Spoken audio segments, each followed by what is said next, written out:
Welcome, many thanks for joining us at this time. This is news analysis coming to you live on Politics and Business TV. The headlines. Petrol price hike. Independent Petroleum Marketers Association of Nigeria tackles Nigeria National Petroleum Company Limited threatens to stop operations. Kano State donates 100 million naira to textile markets fire victims. And petrol price hike. Nigeria Association of Chambers of Commerce, Industry, Mines and Agriculture, People's Democratic Party, Abubakar Atiku, civil society organization and others insist on reversal. Details coming up shortly.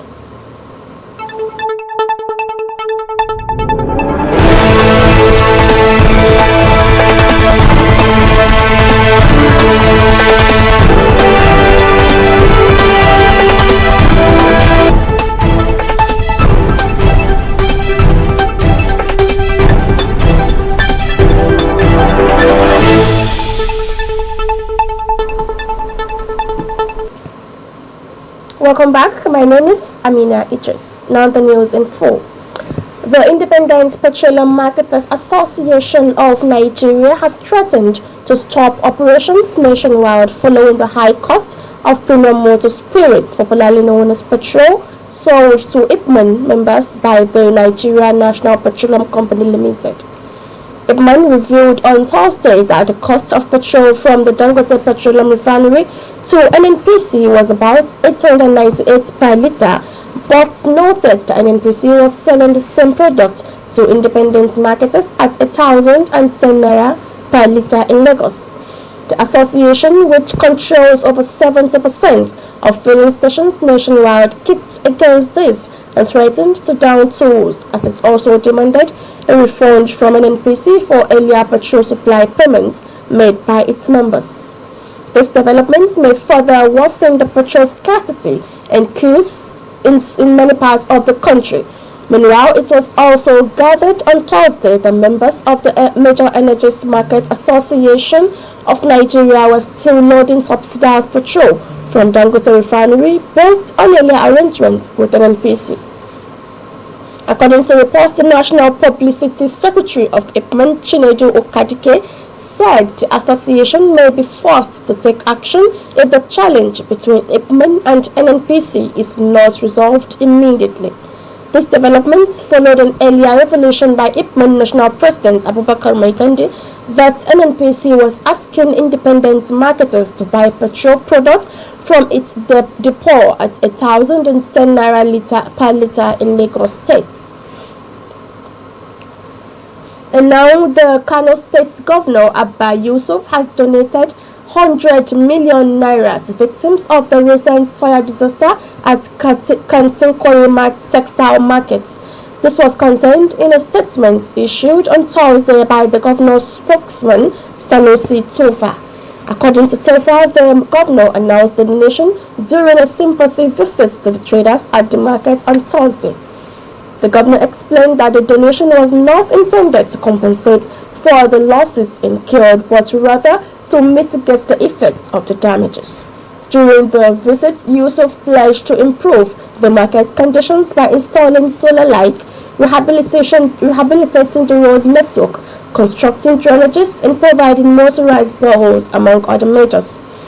He reassured the traders of the state government's commitment to maintaining Kano's status as the commercial hub of northern Nigeria and surrounding West African countries.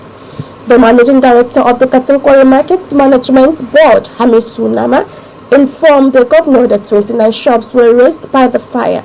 He, however, expressed gratitude to firefighters and Good Samaritans for their quick intervention. The chairman of the Market Elders Committee, Sabu Bako, thanked the governor for his consent and requested assistance in resolving ongoing operational issues affecting the markets. In another news, opposition against the hike in petrol price by the Nigerian National Petroleum Corporation Limited, NNPC, yesterday swelled as the Nigeria Association of Chambers of Commerce, Industry, Mines and Agriculture, the People's Democratic Party, former Vice President Abubakar Atiku, civil society organizations, among others, insisted on the immediate reversal of the price increase to the old regime.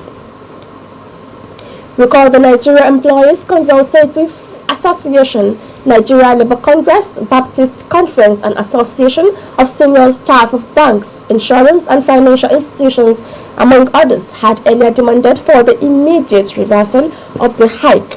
This came as Chairman, Alliance in Surviving COVID-19 and Beyond, Femi Falana, SAN, consented that the NNPCL's decision to fix prices of petrol was illegal, a nullity and void, saying if it contravenes Section 205 of the Petroleum Industry Act, reacting to the increased presence of NACCIMA, Dele Oye, said it will worsen the plight of business and households in Nigeria.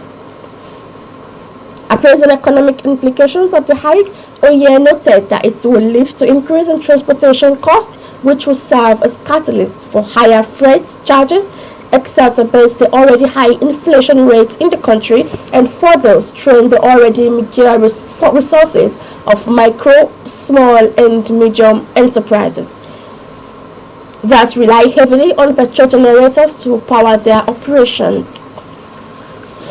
And now, just in, the federal government has granted permission to petroleum marketers to lift petrol directly from the Dangote refinery without going through the Nigerian National Petroleum Company Limited.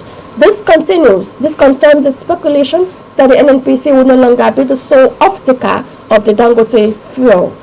In a statement on Friday, the Minister of Finance and Chairman of the Naira Crude Sale Implementation Committee, Wale Edun, gave an update on the takeoff of crude purchase and product sales in Naira transactions.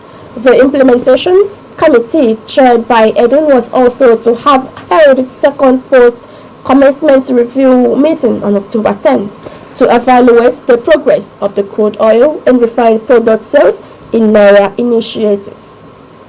This is news analysis coming to you live on Politics and Business Television. Edun noted that the government remained confident that in the long term these measures will create better market conditions.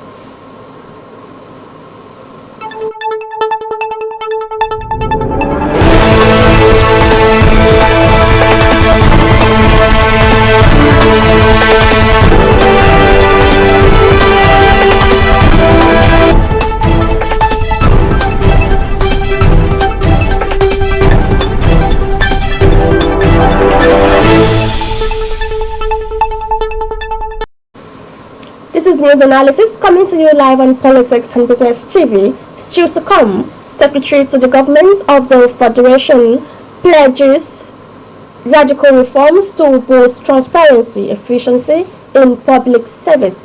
Details of this and more news contents after the break. Stay with us.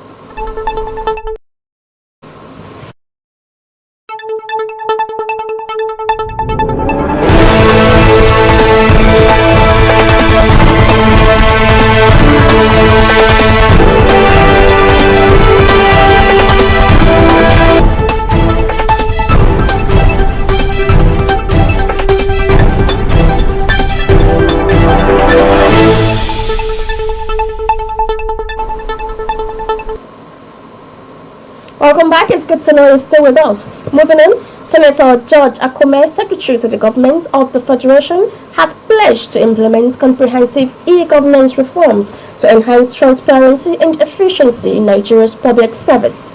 These reforms align with President Bola Tinubu's renewed hope agenda and focus on 8 priority areas: reforming the economy, strengthening national security, improving governance, accelerating diversification through industrialization and digitalization, and boosting agriculture for food security. At the Nigeria GovTech Conference and Awards in Abuja on Thursday, the SGF, represented by Barrister Olusegun Adekunle, emphasized the federal government's commitment to digitalizing its operations to create a more transparent and efficient public service. According to Akume, the e-governance agenda prioritizes digital transformation, robust ICT infrastructure development, and innovative policies to enhance public service delivery. He explained that digital platforms will improve social investment initiative, skill development, entrepreneurship training, and access to financial services. And now the Nobel laureate, Professor Wale Soyinka, has disclosed that becoming the first sub-Saharan African to win the Nobel Prize in Literature exposed him to danger. The literary icon was awarded the 1986 Nobel Prize in Literature for his wild cultural perspective and poetic overtones fashioning the drama of existence.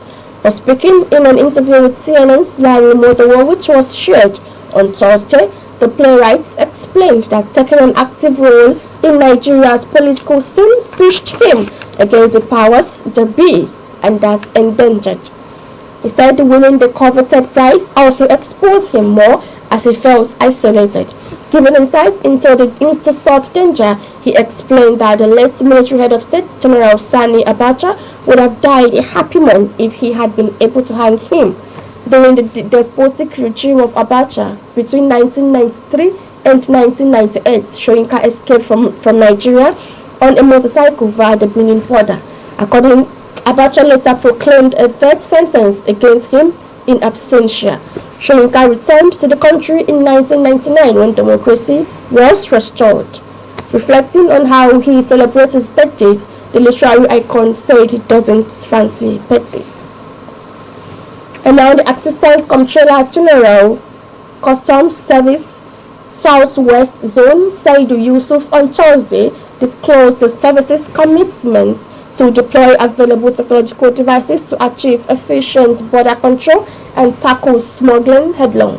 Yusuf equally lauded the Ogun Area 2 Command for achieving a record of over 20 billion naira in revenue for the federal government between January and August, as against the 14 billion naira recorded within the same period last year. Yusuf stated this during his appraisal visit to the command in Abeokuta, the Ogun State capital. Speaking on the command's performance under Comptroller Olushola Alade, the ACG said, "We just reviewed the performance of the command a couple of hours ago. So far, up to August, the command has been able to generate over 20 billion naira, close to 21 billion naira. Alade, in his welcome address, appreciated Yusuf for his kind words and commendation of the command. He, however, appealed for the provision of more accommodation for the officers in the command, while also requesting that the command clinic be equipped with the necessary items needed for medical services." And now to political matters, where a former governor of Kogi State, Yahya Bello, has been summoned to appear before the Federal Capital Territory High Court in Abuja over allegations of criminal breach of trust and possession of unlawfully acquired property. The summons issued by Justice Mary Ann E. Aneni alleged that Bello committed the offences between 2016 and 2023. The summons dated October 3, 2024 was made public in a Friday post from the X handle of the Economic Financial Crimes Commission. According to the court documents, Bello is accused of violating Section 311 of the Penal Code Law 89 laws of the Northern Nigeria 1963, which deals with criminal breach of trust and is punishable under Section 312. He is also charged under Section 319A for allegedly possessing property suspected to have been obtained through unlawful means. The summons, which was made public, read partly. Bello is expected to appear before High Court Number 3 Maitama on November 14, 2024 at 9 a.m. The EFCC had earlier declared the former governor wanted. Recently, the commission filed fresh charges against the wanted former governor, accusing him of 110 billion naira fraud. The EFCC had initially filed 19 charges against Bello along with his nephew, Ali Bello, Dauda Suleiman and Abdusalam Hudu for money laundering offences amounting to 80 billion naira plus. Still, you're watching news analysis live on Politics and Business TV. Join us shortly as we discuss today's topic. Stay with us.